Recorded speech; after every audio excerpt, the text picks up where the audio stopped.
News 18 India. करीब 2 साल पहले जब 2020-21 में किसानों ने कृषि कानूनों के खिलाफ आंदोलन किया था ना, उस समय भी किसानों ने दिल्ली को, या कथित किसानों ने दिल्ली को इसी तरह से बंधक बना लिया था। दिल्ली के बॉर्डर्स पर वैसा ही हंगामा था जैसा आजकल देखने को मिल रहा है। जबरदस्त हंगामा था। उस समय भी दिल्ली के सभी बॉर्डर्स सील कर दिए गए थे और आम लोगों को 378 दिनों, कितने दिनों?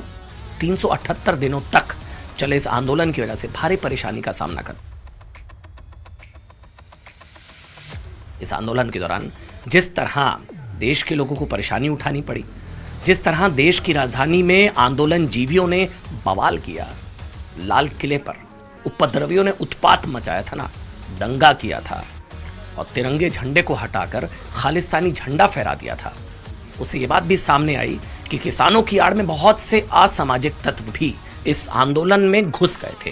आंदोलन हाईजैक हो गया था और यह किसानों का आंदोलन कम, एक साजिश ज्यादा था जिसमें मोदी विरोधी राजनीतिक पार्टियों के साथ साथ देश को तोड़ने का सपना देखने वाले खालिस्तानी आतंकवादी भी शामिल थे।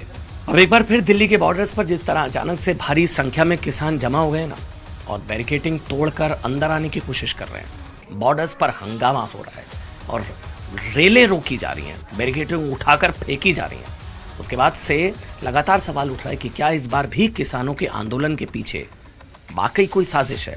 सवाल ये, कितने कम समय में इतने बड़े पैमाने पर आंदोलन कैसे इकट्ठा हुआ। खुफिया एजेंसियों ने एक रिपोर्ट जारी की है, इसमें कहा गया है कि किसानों का ये आंदोलन अचानक नहीं बल्कि इसके पीछे पूरी प्लानिंग की गई थी और महीनों से पहले से इसकी तैयारी की गई थी।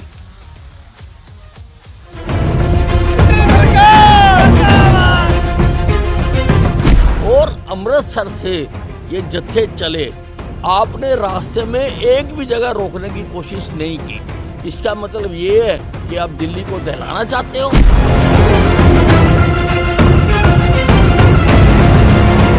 ये मौका बड़ा थोड़ा है, ग्राफ होता बड़ा उच्चा चढ़ा, दिन साढ़े बड़े थोड़े। किसान नहीं है, ये आंदोलन जीवी है। कांग्रेस इन सब लोगों को उकसाती है, कनाडा से फंडिंग होती है, चाइना से फंडिंग होती है।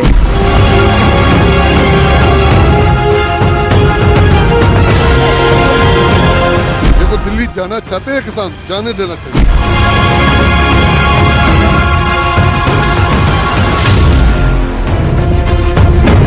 कानून की मांग थोड़ी तकनीकी दृष्टि से विचित्र है। किसानों का आंदोलन नहीं है, ये आंदोलन है कांग्रेस का, ये आंदोलन है आम आदमी पार्टी का, ये आंदोलन है देशद्रोही खालिस्तानियों का।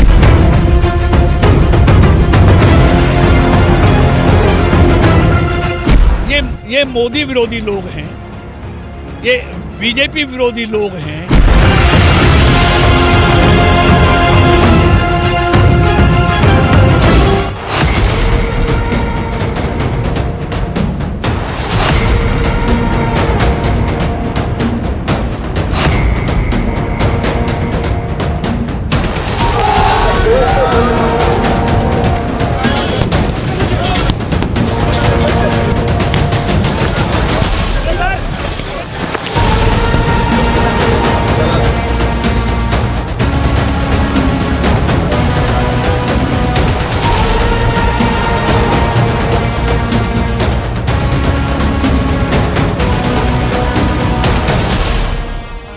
दिल्ली के बॉर्डर पर जमा किसानों का ये हंगामा बताता है कि वो एक बार फिर से पूरी तैयारी के साथ दिल्ली को बंधक बनाने के लिए आए हैं। किसानों के दिल्ली कूच को रोकने के लिए और किसी भी तरह का उपद्रव ना हो, इसके लिए पुलिस प्रशासन ने पूरी ताकत लगा दी है। लेकिन इसके बावजूद किसानों को दिल्ली में दाखिल होने से रोकना मुश्किल हो रहा है।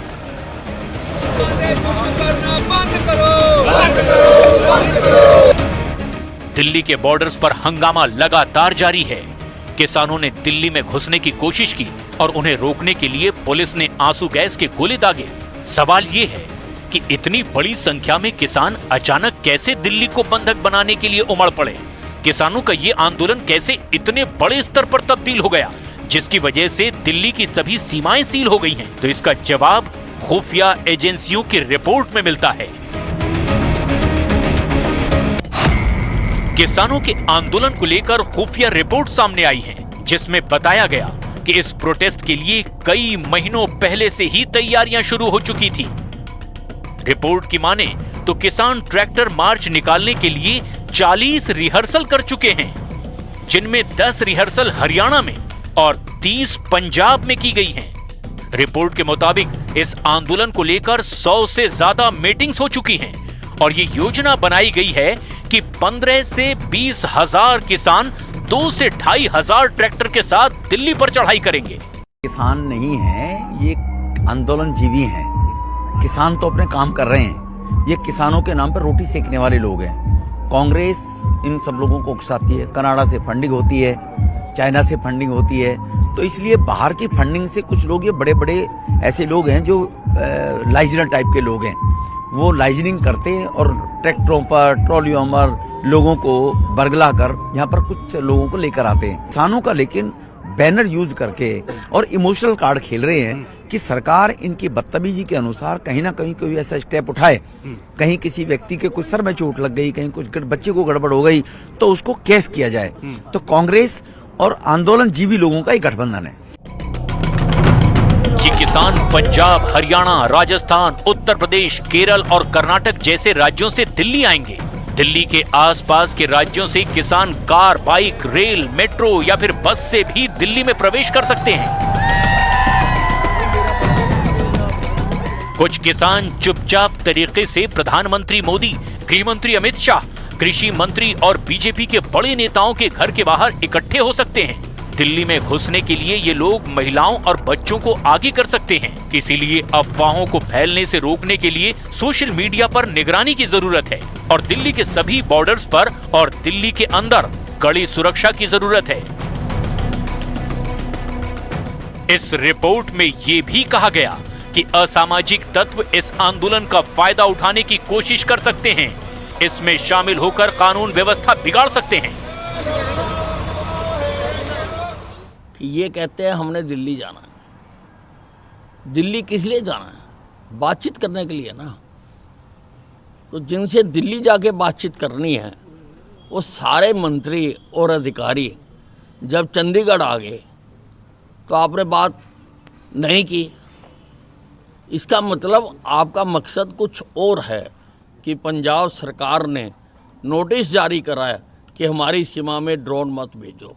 ये हिंदुस्तान पाकिस्तान हो गया। अगर हमारी पुलिस को मार के कोई पंजाब में भाग जाएगा तो क्या हम उसके पीछे जा नहीं सकते? क्या उसको हम पकड़ नहीं सकते हैं?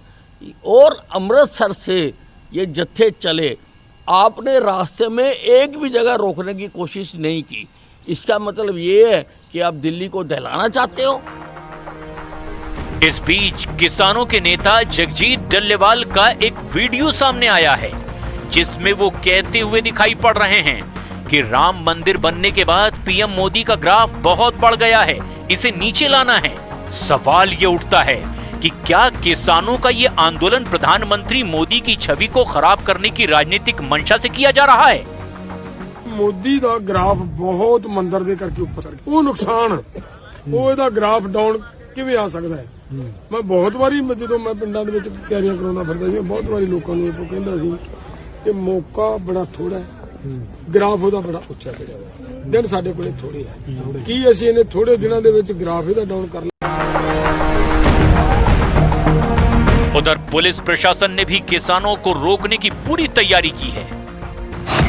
दिल्ली, पंजाब, हरियाणा और चंडीगढ़ के बॉर्डर सील कर दिए गए हैं। हरियाणा के 7 और राजस्थान के 3 जिलों में इंटरनेट बंद कर दिया गया है। हरियाणा के 15 जिलों में धारा 144 लागू कर दी गई है। दिल्ली में भी कड़ी बैरिकेडिंग की गई है। यहाँ 1 महीने के लिए धारा 144 लागू कर दी गई है।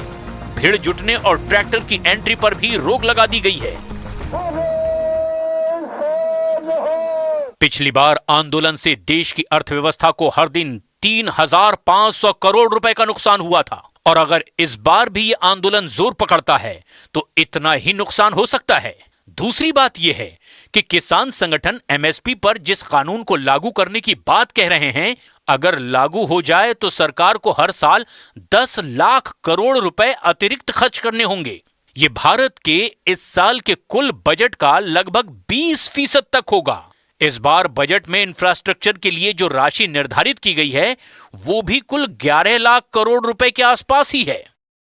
इस समय इस तरह की बातों को लेकर, जिससे कि समस्या का समाधान के रास्ते मजबूत हो सकता है, उसके अनुसार पहल करें, बातचीत के माध्यम से समाधान ढूंढें।